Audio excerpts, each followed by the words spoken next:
Mon nom est Rabbin David Goldstein, et pendant 47 ans, j'ai dédié ma vie à l'étude de la Torah, servant ma congrégation et cherchant à comprendre les mystères du Très-Haut. J'ai passé d'innombrables heures en prière, méditation et débats académiques sur la nature de Dieu et ses plans pour l'humanité. Jamais dans mon imagination la plus utilisée, je n'aurais pu me préparer à ce qui m'est arrivé en novembre 2025. Cette expérience a détruit tout ce que je pensais savoir sur la foi, sur l'éternité et sur l'avenir qui attend cette nation brésilienne. Je rentrais de la synagogue après notre étude de Torah un mardi soir, quand mon monde a changé pour toujours. Les rues de São Paulo étaient glissantes, à cause de la forte pluie qui était tombée cette nuit-là et la visibilité était terrible, tandis que de grosses gouttes continuaient à tomber.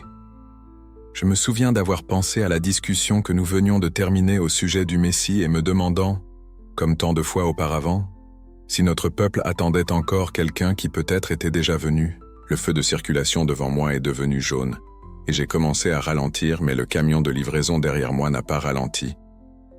L'impact a été instantané et dévastateur. Ma petite berline a été écrasée comme un accordéon, et j'ai senti mon corps être projeté en avant avec une force énorme. La dernière sensation physique dont je me souviens était une pression écrasante sur ma poitrine et puis, tout à coup, je flottais au-dessus des débris, observant des médecins courir vers ce qui restait de ma voiture. Il n'y avait pas de douleur à ce moment-là, seulement une profonde sensation de paix alors que j'observais mon propre corps sans vie coincé dans le métal tordu en dessous. Je compris immédiatement que j'étais mort. Pourtant, je ne me suis jamais senti aussi vivant ou aussi conscient. Une lumière brillante a commencé à m'envelopper, pas forte ou éblouissante, mais chaude et accueillante comme l'étreinte d'un père aimant. Alors que je me dirigeais vers cette lumière, j'ai entendu une voix qui résonnait à travers chaque fibre de mon être spirituel. David dit la voix et sut instantanément qu'il était en présence de quelqu'un de bien plus grand que n'importe quel professeur humain ou rabbin qu'il avait jamais rencontré. Bien qu'il ne puisse pas encore voir son visage clairement à travers la gloire radiante qui l'entourait, il ressentit une reconnaissance écrasante profondément ancrée dans son âme. C'était la voix qui avait parlé avec Abraham, comme avec tous les prophètes au cours de l'histoire. « Mon fils, continua-t-il, je t'ai amené ici parce qu'il y a des choses que mon peuple doit comprendre sur ce qui vient pour la terre que tu as appelé chez toi. Vous avez finalement servi en enseignant ma Torah. Mais maintenant, vous avez un message différent à porter. À mesure que mes yeux spirituels s'ajustaient à la lumière brillante, j'ai enfin pu le voir clairement. Et mon cœur s'est presque arrêté avec la révélation. Devant moi se tenait Jésus de Nazareth, celui que mon peuple avait rejeté pendant près de 2000 ans. Ses yeux contenaient une passion infinie et une sagesse. Cependant, je pouvais voir le poids de toute la souffrance humaine, reflété dans ses profondeurs. Chaque argument que j'avais déjà avancé contre sa messianité, chaque débat théologique auquel je m'étais engagé, chaque raison que j'avais donnée pour expliquer pourquoi il ne pouvait pas être le promis, s'est effondré instantanément devant la réalité indéniable de sa présence. Et Yeshua murmurait, utilisant ton nom hébreu tandis que des larmes de reconnaissance coulaient sur mon visage spirituel. Je t'ai tellement trompé, tellement aveugle à qui tu es vraiment. Ton sourire était doux mais rempli d'un but qui transcendait ma révélation personnelle. Vous n'avez pas été amené ici seulement pour votre propre compréhension, David. Je vais vous montrer ce qui est sur le point de se dérouler au Brésil et vous devez retourner pour avertir à la fois les Juifs et les gentils de ce qui s'en vient. Le temps du grand tremblement est proche, et seuls certains endroits seront préservés lorsque mon jugement tombera sur cette nation. Soudain, nous n'étions plus dans ce royaume de lumière pure, mais debout, au-dessus du territoire brésilien, regardant vers le bas sur la nation comme si nous étions à une hauteur impossible. Je pouvais voir tout le pays s'étendre en dessous de nous comme une carte vivante et d'une certaine manière, je comprenais que nous étions témoins d'événements qui allaient commencer à se dérouler dans les mois à venir. La scène était à la fois belle et terrifiante alors que je réalisais que j'étais sur le point d'assister à la main du Très-Haut, se mouvant en jugement sur la terre où j'avais vécu toute ma vie. Observez attentivement, Jésus a instruit et voyez comment j'utiliserai les propres fondements de la terre pour accomplir mes desseins. La méchanceté dans cette nation a atteint un niveau qui exige une intervention divine. Les villes qui se sont détournées de mon nom, les États, qui ont adopté des lois en contradiction directe avec les commandements de mon Père, les régions où mon peuple a été persécuté et réduit au silence. Tous feront face aux conséquences de leur rébellion, mais je suis aussi miséricordieux, et je préserverai ces zones où la justice habite encore tout en observant, avec étonnement et horreur croissante. Le continent en dessous de nous a commencé à changer de manière dramatique. Des lignes de failles massives sont apparues à travers des régions que je savais géologiquement stables depuis des millions d'années. La région côtière de Rio de Janeiro et de São Paulo, que j'avais visitée de nombreuses fois, a commencé à convulser avec une activité sismique différente de tout ce qui avait été enregistré dans l'histoire humaine. Rio de Janeiro, cette ville de festivités et de décadence morale, a commencé à se désintégrer alors que l'océan Atlantique avançait vers l'intérieur, à travers de nouveaux canaux creusés par la Terre en mouvement. La ville merveilleuse a simplement disparu sous d'énormes fissures qui se sont ouvertes comme des bouches affamées engloutissant la ville et ses millions d'habitants en quelques instants. São Paulo a subi un destin similaire avec le système de transport s'effondrant dramatiquement, tandis que des sections entières de la métropole disparaissaient sous des vagues très hautes.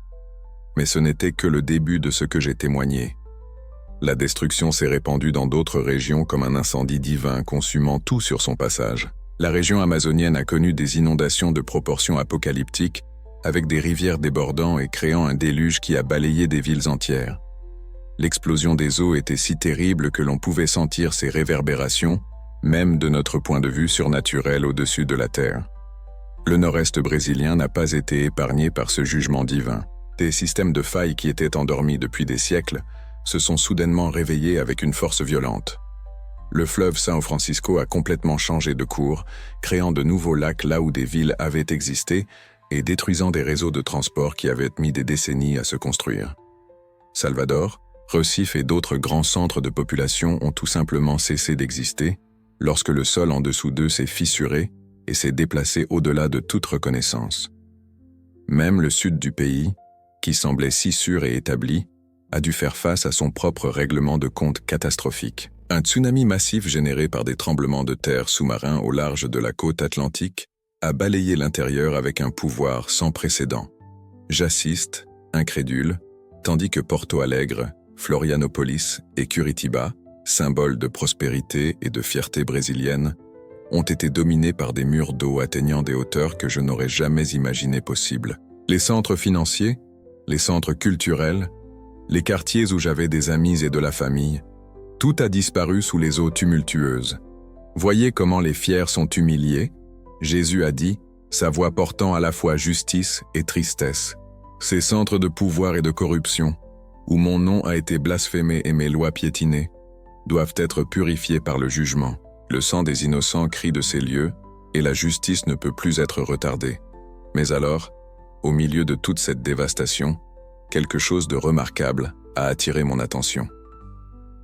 Alors que la destruction continuait de se répandre à travers le pays, j'ai commencé à remarquer 5 régions distinctes qui restaient complètement en retrait du chaos qui les entourait. Ces zones se démarquaient comme des îles de stabilité dans un océan de convulsions géologiques, protégées par ce qui semblait être des barrières invisibles que aucune force terrestre ne pouvait pénétrer. La première région protégée couvrait une grande portion de l'intérieur de Minas Gerais et s'étendait vers des parties de Goiás et du Mato Grosso do Sul. Malgré les tremblements de terre massifs se produisant autour de cette zone, le sol à l'intérieur de ses limites restait parfaitement stable. C'était comme si les roches elles-mêmes étaient maintenues en place par une main invisible, défiant toutes les lois de la physique et de la géologie que j'avais étudiées. La deuxième zone sûre couvrait des portions de l'intérieur de São Paulo, spécifiquement les régions de Ribeirão Preto, Bauru et Marília. Ce qui m'a surpris dans cette région, c'est qu'elle comprenait des zones traversées par de grands systèmes de failles, qui connaissaient une activité sans précédent. Cependant, à l'intérieur de ces limites spécifiques, même le plus petit tremblement n'a perturbé la Terre. La protection était si précise que je pouvais voir les lignes exactes où la destruction se terminait et la préservation commençait. La troisième zone protégée comprenait des parties de l'intérieur du Paraná et de Santa Catarina, en particulier les régions montagneuses, proches des zones rurales autour de Blumenau, Joinville et Ponta Grossa. Les montagnes de la Serra do Mar dans cette région sont restées comme des gardiennes éternelles, leurs fondations ancrées, non seulement dans la pierre, mais dans un but divin. Alors que la dévastation se déroulait à quelques kilomètres de là, ce sanctuaire montagneux demeurait aussi solide et immuable que les promesses de Dieu lui-même. Le 4e refuge était situé à l'intérieur du Rio Grande do Sul, spécifiquement dans les régions de Santa Maria, Passo Fundo et Cruz Alta. Cette région, avec son sol fertile et ses communautés agricoles, est devenue une forteresse de sécurité entourée par une nation en chaos. Le contraste était frappant et inconfondable, comme si un immense dôme protecteur avait été placé sur toute la zone. Mais c'est la 5e et dernière région protégée qui m'a le plus surpris. Une portion significative du centre-ouest brésilien, incluant une grande partie de Goiás, Tocantins et Mato Grosso, est restée complètement inchangée par les événements catastrophiques qui dévastaient le reste du Brésil. Cette vaste région, plus grande que de nombreux pays entiers, est restée comme un témoignage de la miséricorde divine au milieu du jugement. Ces 5 régions, expliqua Jésus, ont été séparées comme refuge pour mon peuple fidèle. Les frontières que vous voyez ne sont pas basées sur des divisions politiques ou des commodités géographiques, mais sur des principes spirituels qui transcendent la compréhension humaine. Ceux qui sont restés fidèles à ma parole, qui ne se sont pas inclinés devant les idoles de cette époque, qui sont restés fermes dans leur foi, malgré la persécution et les moqueries, ont trouvé sécurité à l'intérieur de ces zones protégées. Je me suis émerveillé de la précision de ce que je témoignais. Les frontières de ces zones sûres semblaient suivre des schémas qui n'avaient pas de sens sur le terrain. Cependant, je compris qu'elles avaient été tracées selon la sagesse divine qui prenait en compte à la fois la condition spirituelle des habitants et les desseins que Dieu avait pour chaque région au temps de la reconstruction qui suivrait. « Seigneur, ai-je demandé, ma voix tremblant sous le poids de ce que je voyais, comment les gens sauront-ils pour aller dans ces endroits ? Comment comprendront-ils que ces zones spécifiques seront préservées lorsque tel jugement tombera sur la terre ? Ceux dont les cœurs sont ouverts à mon esprit recevront des conseils. Jésus a répondu, tout comme il a conduit les enfants d'Israël à travers le désert avec une colonne de nuages le jour et de feu la nuit. Je fournirai une direction à ceux qui me cherchent de tout leur cœur. Certains recevront des rêves et des visions. D'autres sentiront un appel irrésistible à déménager dans ces régions. D'autres seront encore conduits par des messagers fidèles comme vous, qui partagent ce qui leur a été montré. La vision a continué à se déployer devant moi avec une clarté impressionnante, révélant des détails sur chaque région protégée qui aurait été impossible pour mon esprit terrestre de comprendre. Jésus a commencé à me montrer la signification spirituelle de pourquoi ces 5 domaines spécifiques avaient été choisis pour la préservation. Et ce que j'ai vu m'a rempli à la fois d'admiration et d'une profonde compréhension de son plan divin. Minas Gerais, Goiás et Mato Grosso do Sul, j'ai appris, serviraient de fondation agricole du Brésil pendant la période de reconstruction. Les vastes fermes et opérations d'élevage dans cette région avaient été bénies par des générations de familles, craignant Dieu, qui honoraient encore son nom et suivaient des principes bibliques dans leur vie quotidienne. J'ai observé alors qu'une provision surnaturelle coulait sur ces terres, faisant croître les récoltes avec une abondance sans précédent. Même lorsque le reste de la nation luttait contre la faim et la pénurie, l'atmosphère spirituelle sur cette région était dense de prières et de foi authentique, créant un dais de protection divine qu'aucune force terrestre ne pouvait pénétrer. Le coureur de l'intérieur de São Paulo s'est révélé comme le futur centre de gouvernance, juste pour la nation renouvelée. Des hommes et des femmes de foi profonde et de caractère moral intransigeant, accédant à des postes de leadership, établissant de nouvelles formes de gouvernement, basées entièrement sur des principes bibliques plutôt que sur l'humanisme séculier. Ces leaders avaient été préparés par des années de service fidèle dans leur communauté locale, et maintenant Dieu les positionnait pour aider à reconstruire le Brésil selon son design original. Les tribunaux de cette région rendraient une véritable justice, protégeant les innocents et punissant les impies sans considération pour des connexions politiques ou une influence financière. La région du Paraná et de Santa Catarina a émergé comme une puissante forteresse de pouvoir spirituel et d'intercession.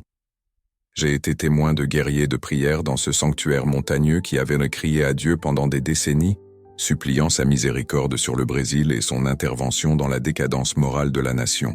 Sa fidélité avait créé une forteresse spirituelle qui servirait de point de lancement pour un grand réveil qui finirait par se répandre sur tout le continent. Et les Grecs de cette région deviendraient des phares de christianisme authentique, attirant des chercheurs du monde entier qui venaient témoigner de la présence manifeste de Dieu parmi son peuple. L'intérieur du Rio Grande do Sul fonctionnerait comme un portail du Brésil vers les nations.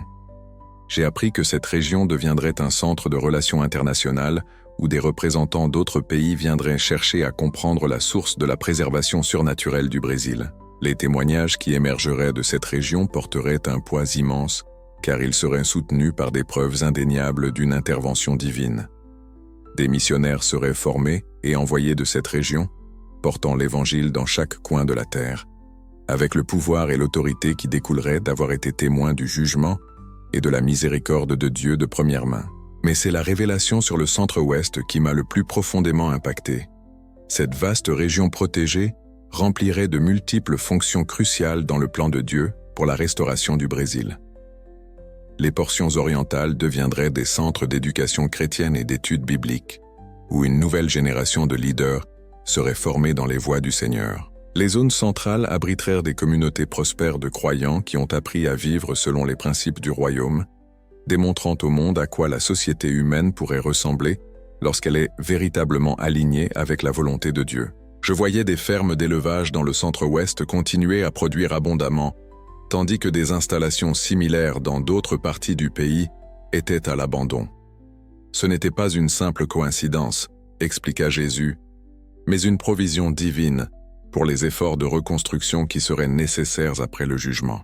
Les ressources trouvées dans les régions protégées seraient plus que suffisantes pour soutenir les populations restantes et soutenir les efforts missionnaires qui mèneraient finalement l'Évangile à chaque nation de la terre.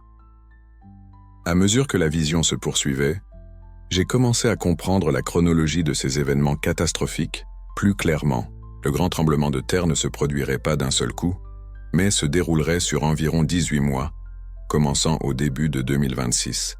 La destruction des villes côtières viendrait d'abord suivie par les inondations amazoniennes, plusieurs mois plus tard. Le nord-est brésilien connaîtrait ensuite sa catastrophe sismique, et enfin le sud ferait face au tsunami dévastateur qui compléterait le cycle de jugement divin.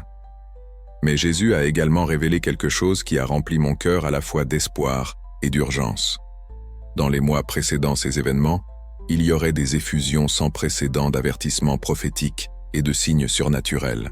Des croyants à travers le pays commenceraient à recevoir des rêves et des visions sur la destruction à venir. Les animaux se comporteraient de manière étrange, des phénomènes atmosphériques apparaîtraient dans le ciel, et même la terre elle-même donnerait des signes d'avertissement que ceux ayant un discernement spirituel pourraient interpréter. Mon peuple ne sera pas pris au dépourvu, Jésus m'a assuré, sa voix portant l'autorité de la vérité absolue. Tout comme je l'ai vu Noé au sujet du déluge à venir, et que je l'ai instruit à construire une arche, tout comme je l'ai révélé à Lot la destruction de Sodome et Gomorrhe avant qu'elle n'ait lieu, je commence déjà à parler à mes serviteurs fidèles de ce qui s'approche. Certains reçoivent ces révélations en ce moment même, bien que beaucoup ne comprennent pas encore leur signification complète. La vision s'est élargie pour me montrer des individus à travers le pays qui vivaient déjà des rencontres surnaturelles. Un pasteur dans le Minas Gerais se réveillait nuit après nuit de rêves vifs sur des tremblements de terre massifs et des inondations. Une enseignante dans l'intérieur de São Paulo continuait à recevoir la même vision récurrente de sa famille, se déplaçant vers un endroit spécifique qu'elle n'avait jamais visité, mais qui, d'une certaine manière, représentait la sécurité. Un entrepreneur à Goiás se trouvait inexplicablement attiré à acheter une propriété dans l'intérieur de l'État, bien qu'il ne puisse expliquer pourquoi il ressentait une telle urgence concernant cette décision. Ce sont mes systèmes d'alerte précoce, Jésus expliqua, ses yeux reflétant à la fois un amour infini et une détermination absolue. Avant de continuer, juste une demande. Abonne-toi à notre chaîne. Ça nous aide beaucoup à continuer. Les dons spirituels qui étaient endormis chez beaucoup de mon peuple sont en train d'être activés à cause des temps critiques à venir. Ceux qui ont été fidèles dans les petites choses se voient confier des révélations plus grandes, car des vies dépendent de leur obéissance à ce que je leur montre. J'ai observé alors que la ligne du temps des événements continuait à se dérouler, voyant comment un grand tremblement servirait des objectifs bien au-delà du simple jugement. L'effondrement des institutions corrompues forcerait les gens à revenir à des modes de vie plus simples, et à dépendre de la communauté plutôt que de la technologie. La destruction des centres de divertissement et des établissements immoraux éliminerait de nombreuses distractions qui avaient empêché les gens de chercher Dieu de tout leur cœur. Mais surtout, la nature dramatique et indéniable de ces événements surnaturels servirait de preuve irréfutable que le Dieu de la Bible était réel et activement impliqué dans les affaires humaines. La vision a révélé qu'après cette intervention divine, un grand réveil spirituel commencerait à se répandre dans les 5 régions protégées. Des personnes qui avaient été des chrétiens tièdes, toute leur vie durant, comprendraient soudainement la réalité du pouvoir de Dieu et l'urgence de vivre selon sa parole. Ceux qui avaient cherché la vérité, mais ne parvenaient pas à la trouver au milieu de la confusion de la société moderne, rencontreraient le Christ vivant de manière qui ne laissait place ni au doute ni au compromis. J'ai vu des églises sur les ondes sûres, débordant de nouveaux convertis. Non pas à cause de stratégies de marketing intelligentes ou de programmes amusants, mais parce que la présence de Dieu serait si tangible que personne ne pourrait nier sa réalité. Les barrières dénominationnelles se dissolveraient, tandis que les croyants s'uniraient autour des vérités essentielles de l'Évangile. Reconnaissant que les disputes mesquines et les arguments théologiques qui avaient divisé l'Église pendant des générations semblaient insignifiants à la lumière des temps dramatiques qu'ils étaient en train de vivre. Les régions protégées deviendraient également des centres de provision miraculeuse et de protection surnaturelle. J'ai été témoin de nourriture se multipliant dans des garde-manger vides, de sources d'eau apparaissant dans des zones frappées par la sécheresse et d'anges entourant les maisons des croyants, les rendant invisibles à ceux qui feraient du mal. Les zones agricoles à l'intérieur de ces ondes produiraient des récoltes qui défiaient l'explication naturelle, fournissant suffisamment de nourriture non seulement pour soutenir leur propre population, mais aussi pour partager avec des réfugiés désespérés des régions dévastées. Jésus m'a montré comment de nouvelles formes de gouvernance émergeraient dans ces zones protégées, basées entièrement sur des principes bibliques plutôt que sur des philosophies séculaires. Les leaders seraient choisis pour leur caractère et leur sagesse, plutôt que pour leur connexion politique ou leur richesse, et la justice serait administrée de manière équitable, avec une attention particulière pour les vulnérables et les opprimés. Les enfants nés dans ces communautés grandiraient avec une vision du monde complètement différente de celle de leurs parents, comprenant depuis leur plus jeune âge que Dieu était réel, que ses jugements étaient justes, et que l'obéissance à sa parole était essentielle, tant pour la survie individuelle que collective. Mais peut-être que ce qui est le plus remarquable, c'est de voir comment ces 5 régions serviraient de phare d'espoir pour le monde entier. Des nouvelles quotidiennes qui avaient été surnaturellement préservées, alors que tout autour d'elles était détruit, se répandraient rapidement dans les médias internationaux. Des antistes seraient incapables d'expliquer pourquoi ces localisations spécifiques sont restées stables alors que des régions des confondations géologiques, supposément plus fortes, avaient complètement disparu. La précision de la préservation, les frontières claires entre destruction et sécurité, et la corrélation évidente entre conditions spirituelles et protection physique, serviraient de témoignages indéniables de la souveraineté de Dieu sur les affaires des nations. Des représentants d'autres pays se rendraient dans ces zones protégées. Certains, comme des sceptiques, tentant de trouver des explications scientifiques à ce qui s'était passé, d'autres, comme des chercheurs désespérés, reconnaissant que seule une intervention divine pouvait expliquer ce qu'ils étaient en train de témoigner. À mesure que la vision commençait à atteindre son climax, Jésus se tourna vers moi avec une expression d'un amour et d'une urgence si profond qu'ils pénétrèrent chaque partie de mon être spirituel. « David, dit-il, le temps pour que ces événements commencent est très court. Les signes que les étudiants de la prophétie ont observés se manifestent déjà à travers le monde. Son parcours en tant que rabbin et érudit des Écritures aidera les gens à comprendre que ce qu'ils sont sur le point de témoigner n'est pas un désastre aléatoire, mais l'accomplissement de prophéties anciennes, prononcées par les prophètes et brèves, il y a longtemps.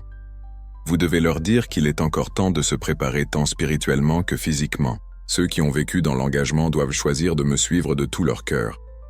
Ceux qui ont marché en rébellion ouverte contre ma parole doivent se repentir et se tourner vers moi avant qu'il ne soit trop tard. Et ceux qui sont déjà mes disciples doivent être prêts à aider les autres à trouver leur chemin vers la sécurité lorsque la secousse commencera. Le message que vous portez n'est pas de désespoir mais d'espoir. Oui. Le jugement arrive mais aussi la rédemption. Oui, l'ancien ordre est en train de disparaître mais quelque chose de beau et de pur est en train de naître à sa place. Les 5 régions protégées que je vous ai montrées ne sont pas simplement des refuges de la destruction physique, mais des lieux de naissance pour le renouvellement spirituel qui finira par englober toute la terre. Alors que Jésus prononçait ces derniers mots, je me sentais attiré de nouveau vers mon corps physique. La lumière brillante commença à s'estomper, et le royaume spirituel laissa place à la réalité terrestre. Mais sa voix continuait à résonner dans ma conscience alors que je faisais la transition de retour à la vie, portant avec moi un poids de responsabilité qui changerait à jamais le cours de mon existence. Souvenez-vous de tout ce que vous avez vu, il a ordonné, sa voix résonnant à travers des dimensions que vous ne pouviez pas comprendre. Partagez finalement, peu importe si les gens croient en vous, ou vous rejettent comme un rabbin confus qui a subi un traumatisme crânien. Votre témoignage plantera des graines de vérité qui grandiront dans des cœurs préparés à les recevoir.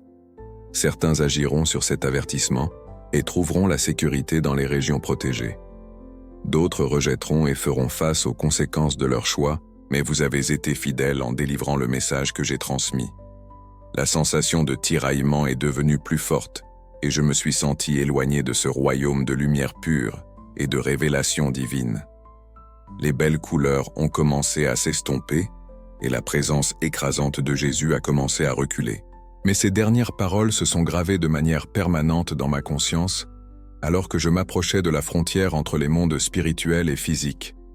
Dites-leur que le Dieu d'Abraham, d'Isaac et de Jacob est le même Dieu qui a marché parmi eux en tant qu'Échoua de Nazareth.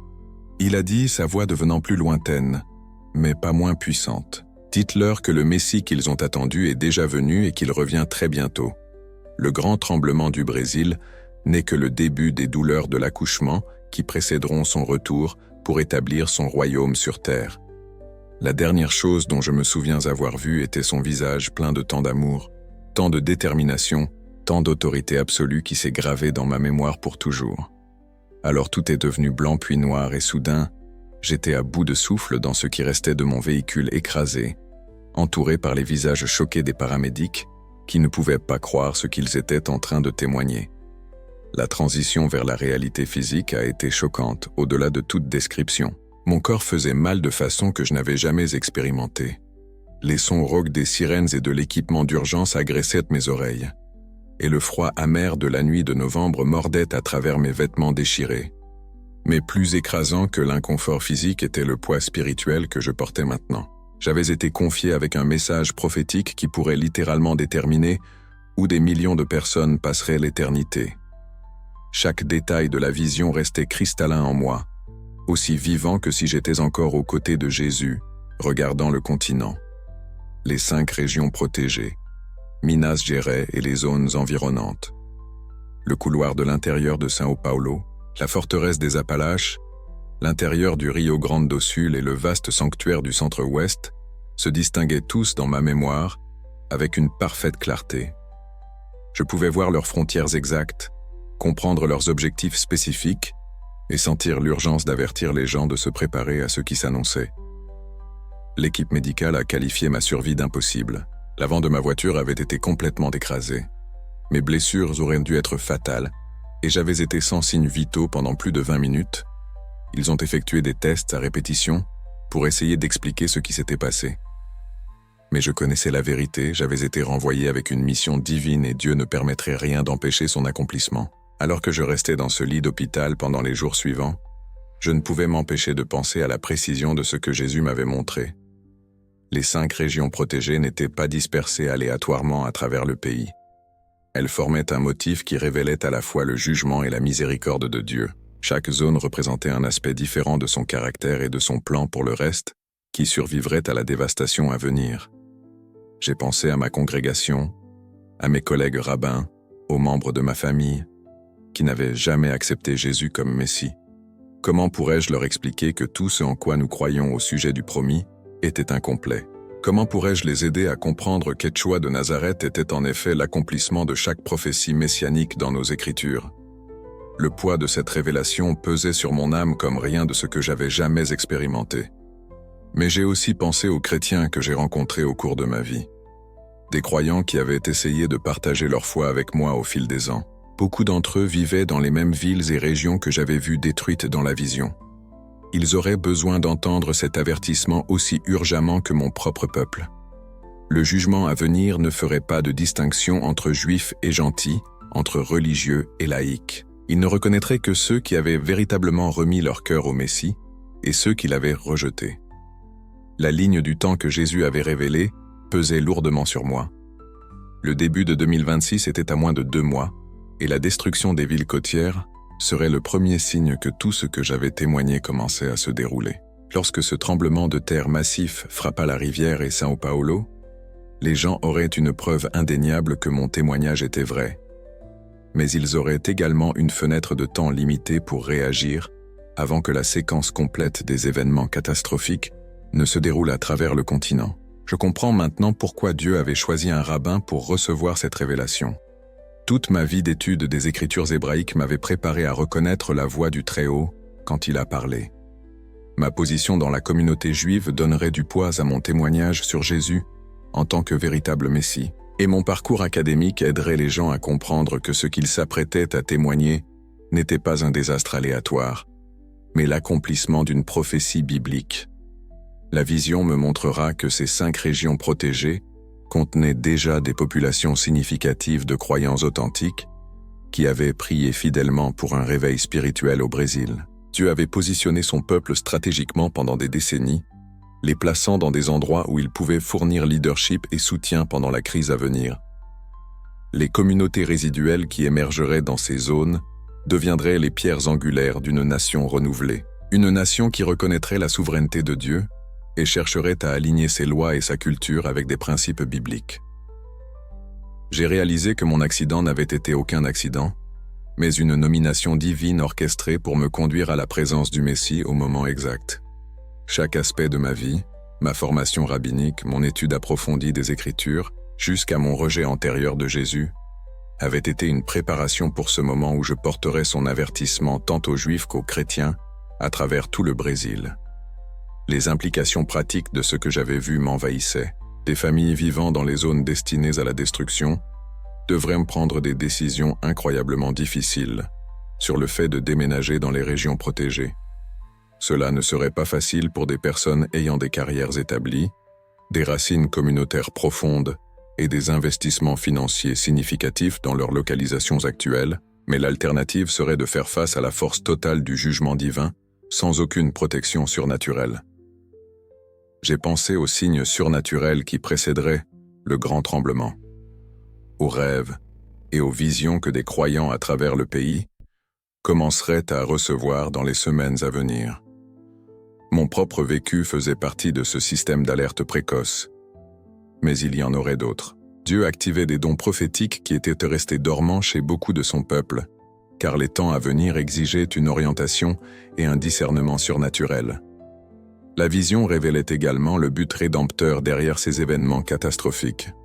Le Brésil qui émergerait du grand tremblement serait fondamentalement transformé, plus petit géographiquement, mais infiniment plus fort spirituellement.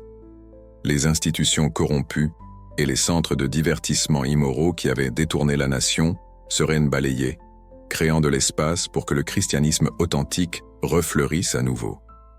Les enfants nés dans les régions protégées grandiraient avec une compréhension complètement différente de la réalité de celle que leurs parents avaient. Ils sauraient par expérience personnelle que Dieu était réel, que ses jugements étaient justes et que l'obéissance à sa parole n'était pas optionnelle, mais essentielle à la survie. Ces communautés deviendraient des phares d'espoir pour le monde entier, démontrant comment la société humaine pourrait être lorsqu'elle est véritablement alignée avec des principes divins. Alors que je contemplais tout ce que j'avais été témoin, je ressentais le poids total de la responsabilité s'accentuer sur mes épaules. Jésus m'avait confié des informations qui pourraient faire la différence entre la vie et la mort pour d'innombrables personnes. Certains entendraient mon témoignage et répondraient avec foi, faisant les préparatifs nécessaires tant sur le plan spirituel que physique. D'autres rejetteraient cela comme les délires d'un homme traumatisé, ayant subi une grave blessure cérébrale. Mais je savais avec une certitude absolue que ce que j'avais expérimenté était plus réel que quoi que ce soit dans ce monde physique. L'amour de Jésus, la précision de sa révélation prophétique, l'urgence de son avertissement, tout cela était gravé dans mon âme pour toujours. Il avait été choisi pour porter ce message tant qu'il y avait encore du temps pour que les gens se préparent, et il serait fidèle à cet appel, peu importe le coût. Le grand tremblement vient au Brésil aussi sûrement que le soleil se lève chaque matin, mais la miséricorde de Dieu a prévu des refuges pour ceux qui entendront sa voix et répondront avec foi. Le temps s'écoule plus rapidement que quiconque ne le réalise, et le choix devant chaque personne est éternel. La question qui demeure est simple, mais profonde. Allez-vous répondre à l'avertissement et chercher la sécurité dans les bras du Messie, ou ignorerez-vous, et ferez-vous face aux conséquences de cette décision lorsque le jugement tombera sur cette terre? Je ne dors pas paisiblement depuis que je suis revenu dans mon corps. Chaque fois que je ferme les yeux, je vois ces 5 régions protégées, demeurant comme des îles d'espoir dans un océan de dévastation. La vision brûle et me hante avec une telle clarté que je sais sans aucun doute qu'elle vient du trône même du Très-Haut. Je partage ce témoignage, non pas parce que je veux effrayer quelqu'un, mais parce que Jésus m'a ordonné d'avertir son peuple, tant qu'il y a encore du temps pour se préparer. Le grand tremblement de terre arrive au Brésil, et la chronologie qu'il a révélée place ces événements à seulement quelques semaines. Lorsque ce premier tremblement de terre massif frappera les villes côtières au début de 2026, le monde saura que tout ce que j'ai partagé est vrai. Je n'aurais jamais imaginé qu'une vie entière d'études me préparerait à reconnaître la voix de Yeshua, le Messie que mon peuple attend depuis des siècles. Mais maintenant je comprends qu'il a toujours été l'accomplissement de chaque prophétie, chaque promesse, chaque espoir contenu dans nos écritures sacrées. Les 5 régions qu'il m'a montrées, Minas Gerais, le couloir de l'intérieur Paulista, la forteresse du Paraná et de Santa Catarina, l'intérieur du Rio Grande do Sul et le vaste sanctuaire du centre-est ne sont pas des refuges aléatoires, mais des lieux de naissance soigneusement choisis pour la rénovation spirituelle. Ceux qui prêteront attention à cet avertissement et le chercheront de tout leur cœur trouveront la sécurité non seulement contre la destruction physique, mais aussi contre la séparation éternelle du Dieu qui les a créés. Le temps s'écoule plus rapidement que quiconque ne le réalise, et le choix devant chaque âme est éternel. N'attendez pas que le tremblement commence pour décider où vous êtes. Le Dieu d'Abraham, d'Isaac et de Jacob appelle votre nom en ce moment même, offrant le salut à travers son Fils. Répondez tant que vous le pouvez encore.